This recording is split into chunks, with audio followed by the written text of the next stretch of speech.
So I was going to start this video off with a question to Abba. Abba, where am I at right now? But as we were praying off camera, the simple phrase, I'm 22 now, came to mind. And I thought, what does that mean to me?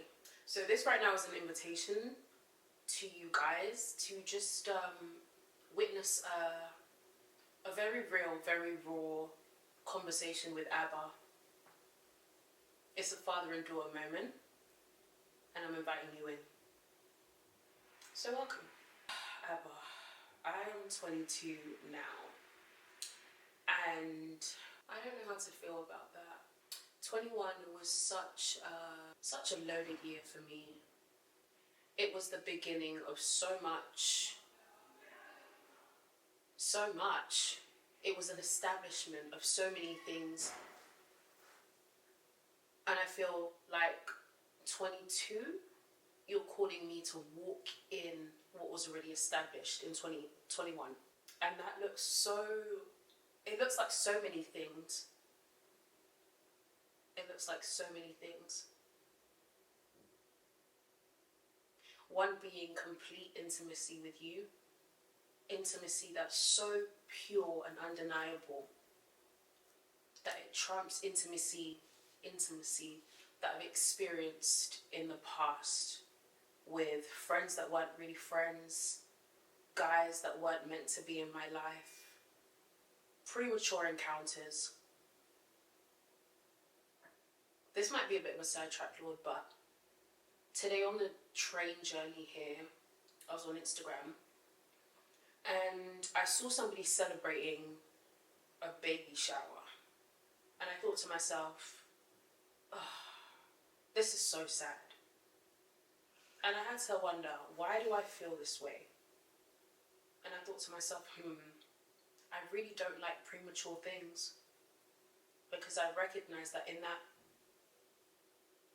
that space of things being premature, there's so much room for things to go wrong, and it leaves so little room for you to be involved.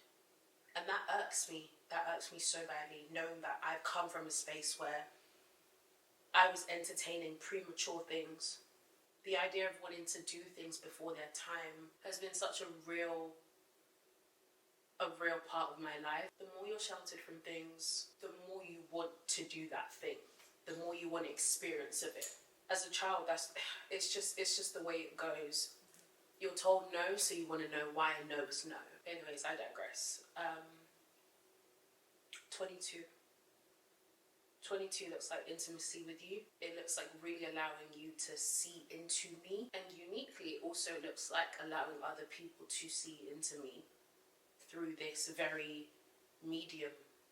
I don't really know what lies ahead in terms of 22. But something people have been asking me recently a lot is, how are you? How have you been? And my go-to answer is still. That's how I feel right now. Just still. Not because of a lack of movement around me, but because you've so firmly placed yourself deep within my heart and my spirit that I just feel unmoved. I feel rooted. And in that stillness and that groundedness is so much confidence in knowing that whatever 22 has for me, as long as I'm walking hand in hand with you, I will actually be okay. The transition from 21 into 22 was something unheard of. It was literally an answered prayer. I'd come from being surrounded by people who, at the back of my mind, I always doubted, was never secure in, to being surrounded by people who don't fill me with that same apprehension. But also, even if they were to later down the line, what I experienced in that moment, in that transition, was so pure that it still remains, whether or not they remain. My confidence isn't in the people around me, it's in you. It's in the you within them. And while I recognize that this life is a choice, I'm happy with the one I made, and that was to follow you, to say yes to you. Yeah. This YouTube thing has been such a tumultuous journey for me. You gave me the vision back in October. I'm gonna get the date. But can't find the date.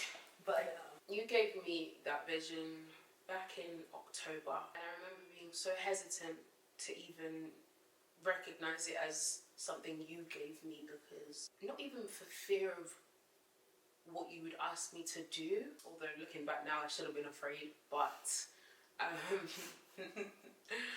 more so because I recognized the magnitude of it. I knew deep within myself that whatever it is you called me to do wouldn't stay small for very long. That's just never been your way. It's never been our way. It's never been our story. Some people are genuinely supposed to be behind an operation, and some people are supposed to be the face of it, and I genuinely believe that you've called me to be the face of it. I always used to say that you were the creative director and the brains behind the operation, while I remain the face of it, just the vessel. I knew that whatever it is you were calling me to do wasn't going to be a small thing. So I guess I was afraid of the largeness of it.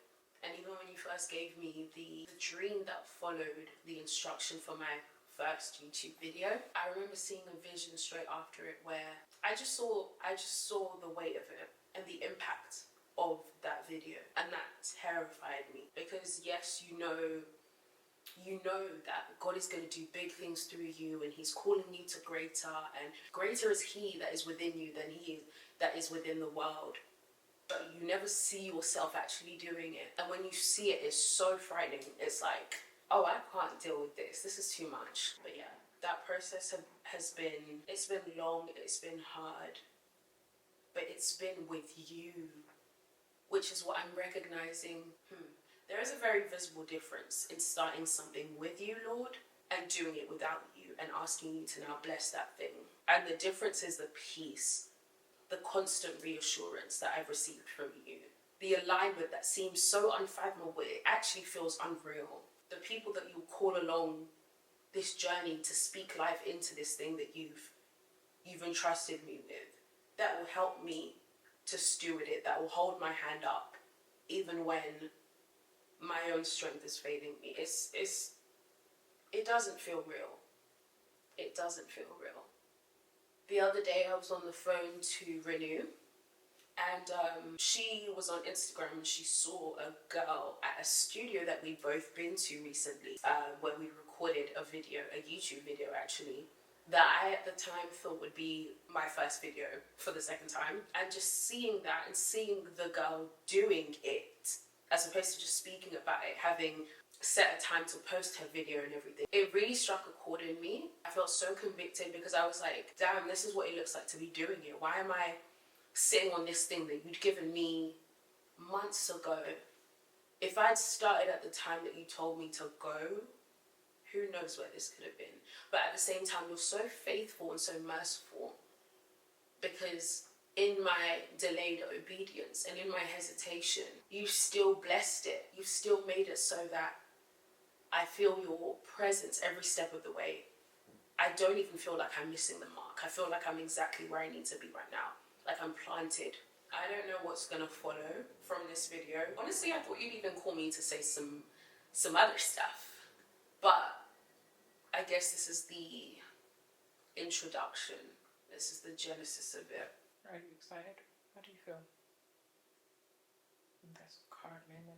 Honestly, I just feel like getting up and doing and posting and releasing and fulfilling the thing that God has called me to do. I feel like I've sat on it for too long. Like I've waited for too long. It almost makes it weightier. Yeah. It does. It's like accepting a parcel on behalf of a friend who wasn't at home, and that parcel's big. You have the space for it because you have a big house. That's why it's sitting there. But they're at home now, and they're not responding, and you need to give them this parcel, even though you have the space for it. Without it out of your house, it's there. Right. And you know the purpose is not. It's not to stay here for you. Yes. It's for their house. The only thing stopping you from getting it to their house is nothing now. Before, understandable. Right. Maybe there weren't any Ubers or no money. Door wasn't opening, but that door is opening. There's a paid for Uber outside, and the bank is full. So that yes is a yes for now and forevermore. Absolutely.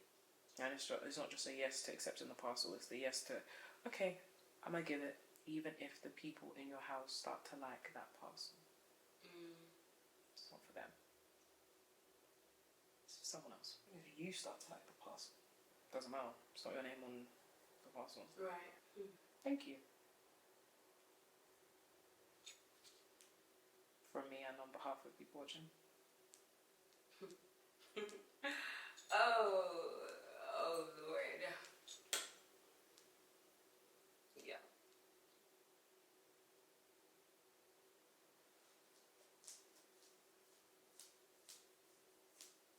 Yeah. Ready with the analogies, guys. Ask God if anything that has been left needs to be said. Right. With all that you've emptied. There's not much else to say except something that you actually reminded me of, which was my transparency is me doing. So, to y'all, don't be alarmed by the transparency. It might be uncomfortable to watch, to witness, but it's necessary, and it's also not just for you.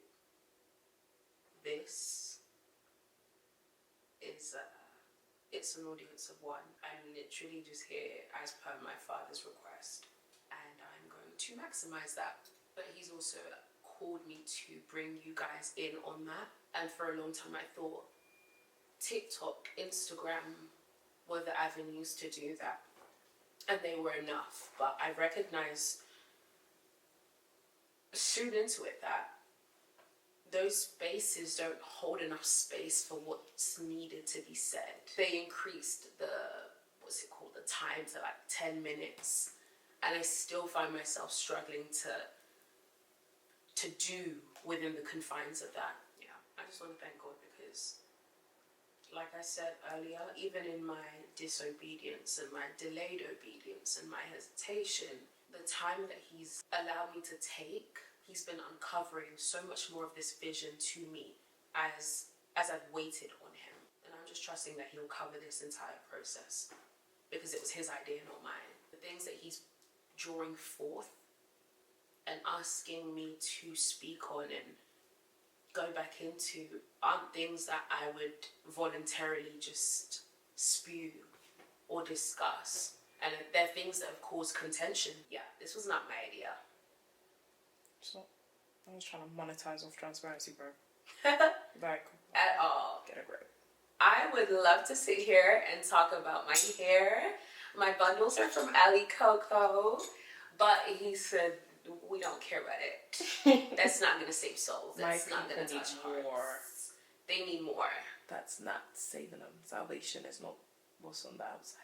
Not at all. It's not about the earthen vessel. Yeah. It's about the treasure. The astrachinos and the thesaurus. Honestly. Can you tell we go to KFC? Aside from your intro, yep. Bruh. Yeah, bro, even the intro in itself, like, how does one explain that before even knowing about KAC, I've been referring to myself as a kingdom ambassador?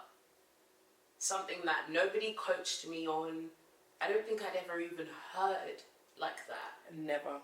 Genuinely. I just, one day I said, let me try something for an intro.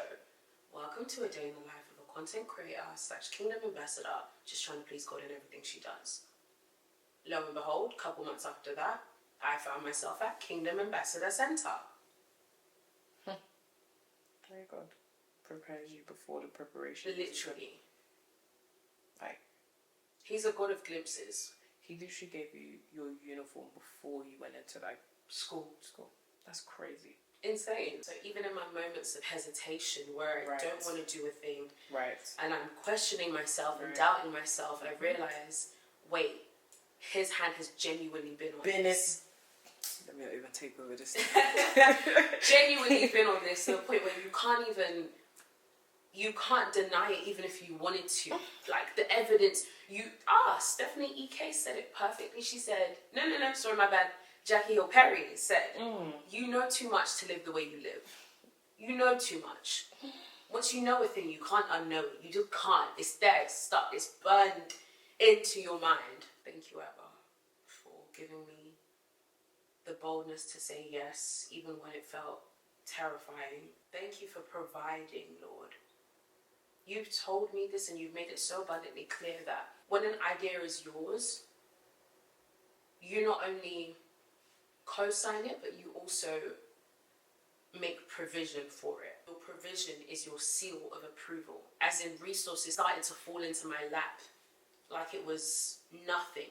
I didn't even lift a finger. It felt ridiculous. This very camera that I'm speaking to them through is a testament of that. I remember when you first gave me this vision, I was in my bed, had my notes app open, and you were just downloading ideas into me. And in that moment, I said, okay, Lord, cool. And I was on a real high. I was like high off of the Holy Spirit, because genuinely I was saying stuff that I was looking back at and I was like, why did you say all of this stuff? Like, you're literally forcing God's hand in this moment. I was saying, no, I had to read it. I need a camera, a good one. I will buy it by your grace. I'll work so hard and save, but I want you, Abba, to do this. I want to know that even down to the place I used to record and the anchor scripture for this new chapter, you dominate and infiltrate. I don't want my hand in this. I need your fingerprints all over it. I'll do my research, but even in finding the camera I want you to do it. I want you to be present. I want you to present it to me, Jesus. I don't want any of this to be my doing or from my idea bank, because anything I can muster up pales in comparison. I trust your judgment. I trust your direction and instructions. I trust you. You have more than earned my trust. I said all of that, and you delivered, Lord. It's funny, as I'm sitting here, I'm just thinking, who cares if someone doesn't understand that? Like, genuinely, who cares? As you're speaking, I haven't experienced that, but I know his essence. So I know, I know of how you feel, because in my own way, I felt that before. Right. And I'm thinking, read that. Find that and read it, because it will mean something to someone who wants it to mean something to them. Right. Like, and it will be felt by people that want to feel. If you want to feel, you'll feel. You'll feel. If you don't want to, scroll. Honestly, in this moment, I just wanna thank you, because I recognize that my very being here is the manifestation of the conversation we initially had when you gave me this idea. It was real, it was raw. I was on a bit of a high, just off of your presence alone. But this very video is the fruit of that. And I remember saying to you, in fact, I'm just gonna read it. I rebuke the spirit of shrinking and limiting myself and you. Abba, if you want me to take over the moon, I will, if you will it. I'm not scared anymore of how big you can do things, or how far you can take me, or how wide you want this impact to spread, or even how deep you need me to dig. I accept. My answer is yes. My posture is, Lord, I'll serve. I just want you. I want to please you. I want everything about me, even down to the way I smell, to be the fragrance of heaven. I need you so desperately in this. I feel like my love for you might cause me to explode. I am available. Use me, please. If you'll have me, I'll ride with you and for you to the very ends of the earth. I won't do it perfectly, but I'll do it with my hands in yours, as long as I get the honor of following you wherever you go. Yes. In that moment, I thought to myself, what is my why? Why am I doing this? If somebody were to ask me, Esther, why do you have a YouTube channel? Or what's your YouTube channel about? Or why did you feel the need to expand your reach and branch out to YouTube? I thank you, Lord, because you actually gave me my why in that moment. And just as I wrote it here, I need to give birth to your vision. You need a human body on this earth to partner with.